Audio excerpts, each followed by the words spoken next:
All right, hopefully we won't be interrupted, but the announcements keep going off. So let's try to go through this next page. We should be on page 5. So page 5, we are really now getting firmly into Unit 3, and we're talking about the periodic table. You're going to see a lot of little diagrams of a blank periodic table. You might want to make sure you have a periodic table of some form or another available. I have one of the red ones from class. Hopefully you guys have yours. If not, please get online and take a look at the various periodic tables. You will need them. So when we're looking, first it says label the group and the period numbers, and then shade the metalloids, shade the transition metals. So let's start by naming the groups. Remember, groups go across the top, and there's a couple different ways we can number them. I like to do, let's see, we'll just start with this method.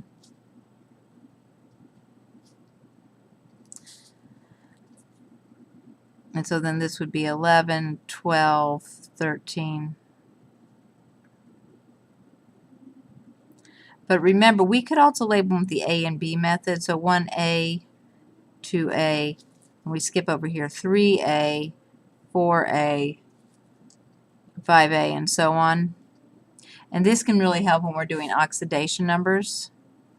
But if you notice, the ones place is still the same, so it's not that bad. These guys would all be our B's, and we could just do that. Okay, so we'll leave them for now like that. Those are our groups. You may see them labeled with Roman numbers, but it's the same thing. 1 through 18, or 1A through 8A, and then 3 through 2 down here on the bottom. Our periods.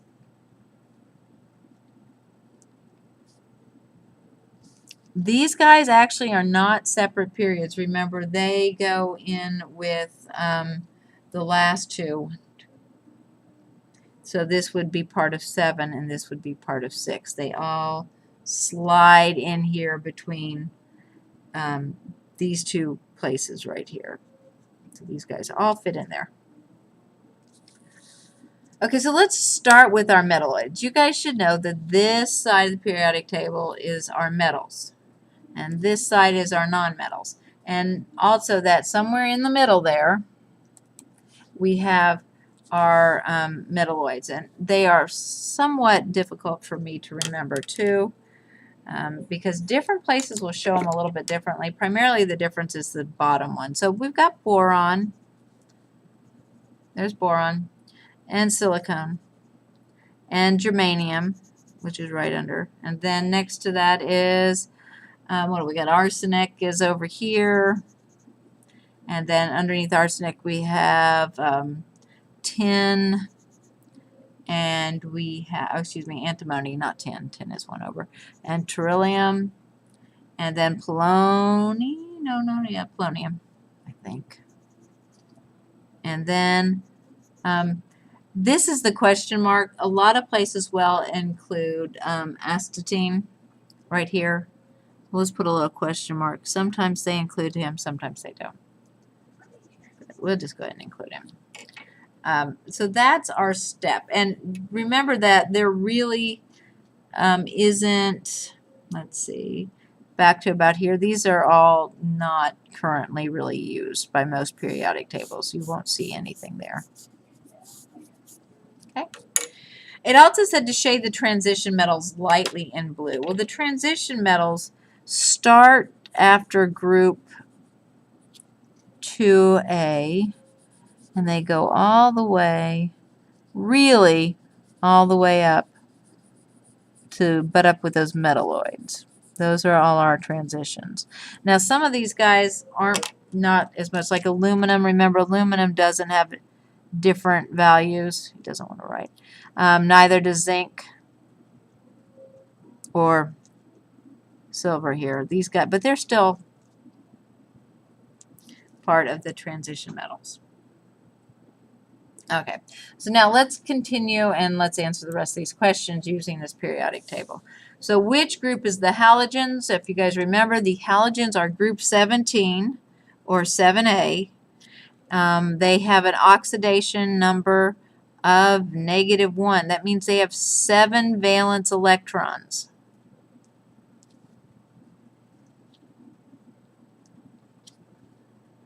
They would really like to add one more, and every electron has a charge of -1, so that's why we are saying -1 to add an electron, because we're adding a charge of -1. The oxidation number is the charge of the ion.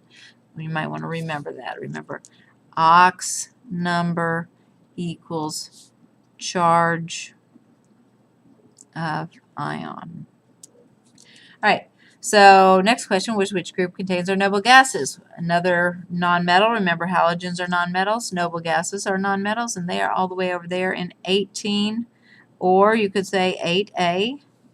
And the oxidation number for those is 0. They have 8 valence electrons. They are quite full up and very happy. The one exception to the 8 is helium, because helium has 2, but he's a duet rule.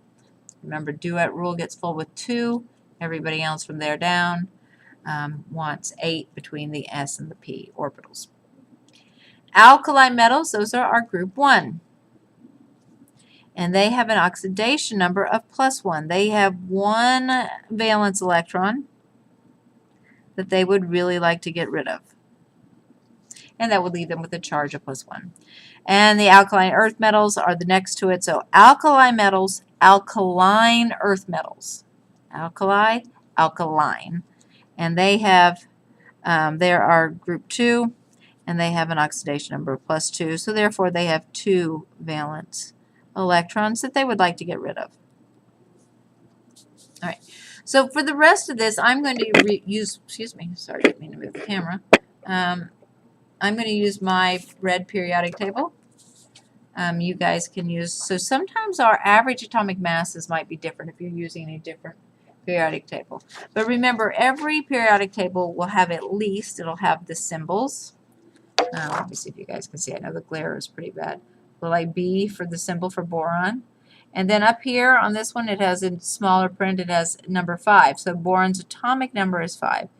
The number that has a lot of decimals, that is always our mass, our average atomic mass.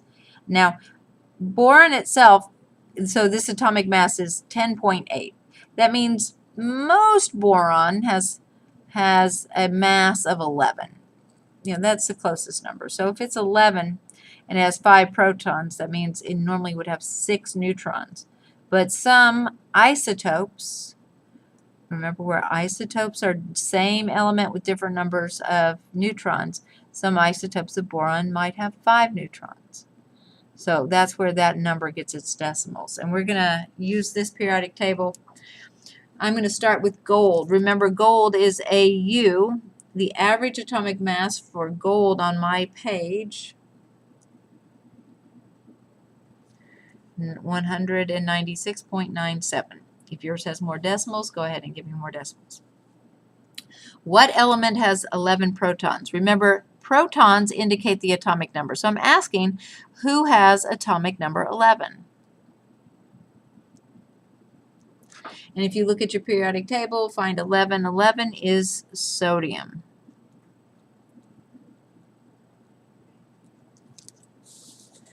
What is the oxidation number of fluorine? Fluorine is up here. Whoops. Where fluorine is there. And our halogens. So all of our halogens have an oxidation number of -1. All right, let's read this one. How many neutrons are in C-14? When you see it written this way, you're seeing the element symbol C and then the mass number.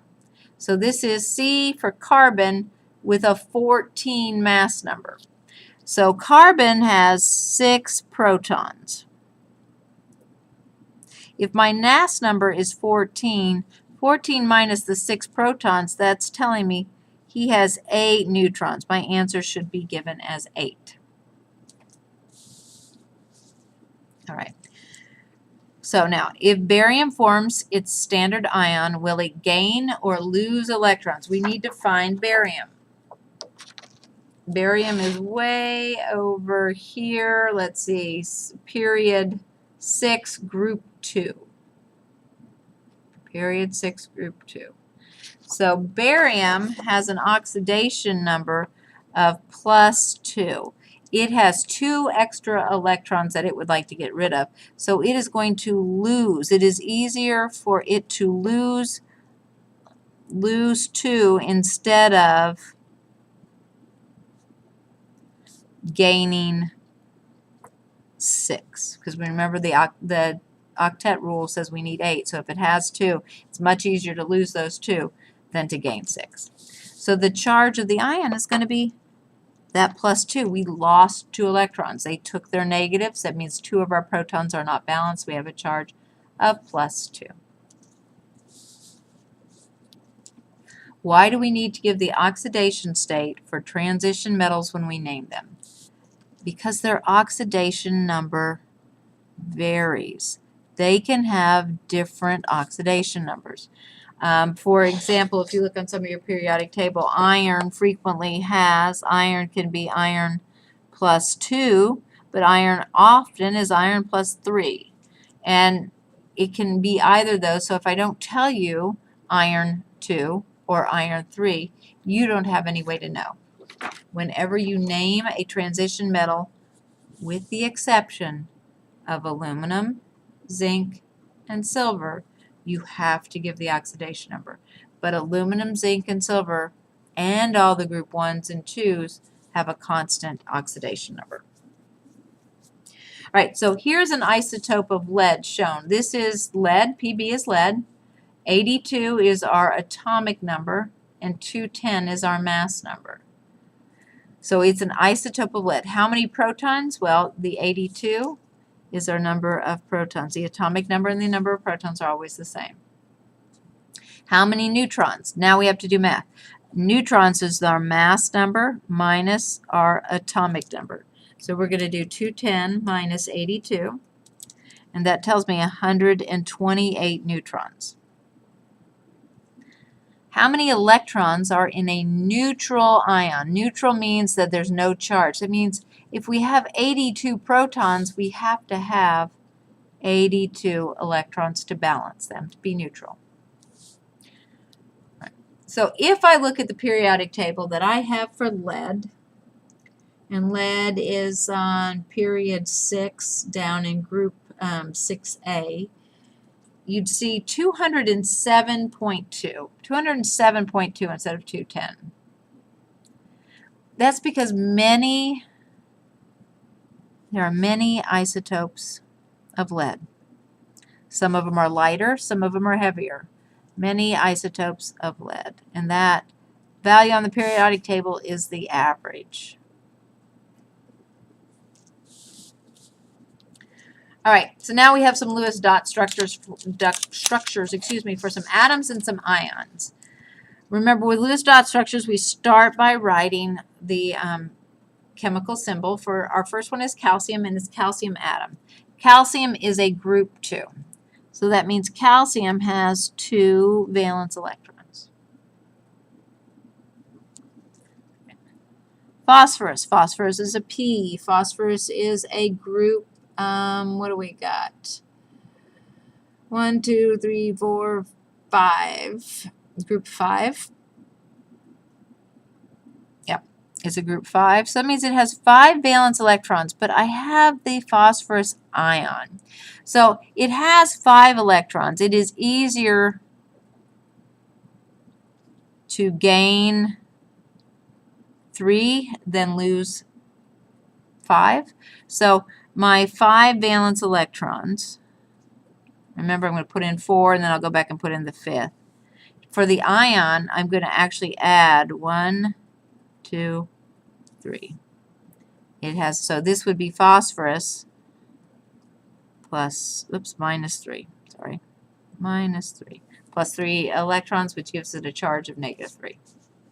All right, a boron atom, boron, capital B. It is a group 3A, so that means it has 3 valence electrons.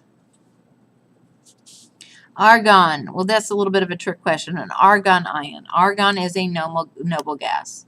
Argon will not form an ion. Argon is already quite happily filled up with 8. So they will not ionize. Last one, beryllium. Beryllium is also a group 2, just like calcium, but this is the ion. So if we put 2, beryllium would rather lose 2 than try to gain 6. So there are no dots. We shouldn't put no dots because it is a beryllium plus 2 charge, means it's lost 2 electrons. So if we go back and look at our calcium, calcium had, it's an atomic number of 20, so it has total of 20 electrons. Phosphorus, phosphorus has atomic number of 15, no, yeah, 15, excuse me. It was easier, though, for it to gain 3, so that's 15 plus 3, or the ion has 18. Boron atom. Boron is atomic number 5, so it has 5 electrons. Argon. Argon is atomic number 18. It has 18 electrons. And our beryllium. Beryllium has atomic number 4, but it was easier for it to lose 2 than gain 6, so our 4 loses 2, so that beryllium only has 2 electrons. All right. Last thing before we finish off this page is some weighted atomic masses. So if you remember when we did this, we would take the mass of the isotope times the percent plus the mass of a different isotope times its percent, and we would add them all up, and we should have 100%, and that would equal our number. So for this one we have, let's see, do we have 100%? We're going to add 75.77 plus 24.23. I have accounted for 100%. So there are only 2 isotopes. And so what I'm going to do is say,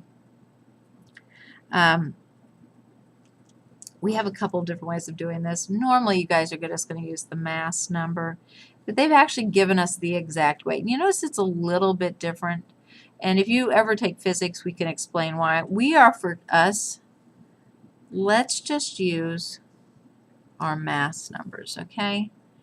If they give you on the SOL a number like that, go ahead and use that, but we're just going to use our mass number. So 35 times 0.7577. Remember, I'm taking that percent and making it a decimal. 37 times 0.2423. So 35 times 0.7577 plus 37 times 0.2423. That gives me 35.4846, which is my answer for chlorine. That makes sense. It's closer to 35, and more of the chlorine has an isotope of 35 than of 37. All right, let's check our percentages on the silicone too. We have 92.23 of the 28, 4.67 of the 29, and 3.1 of the 30. Yep, once again 100, so we're good.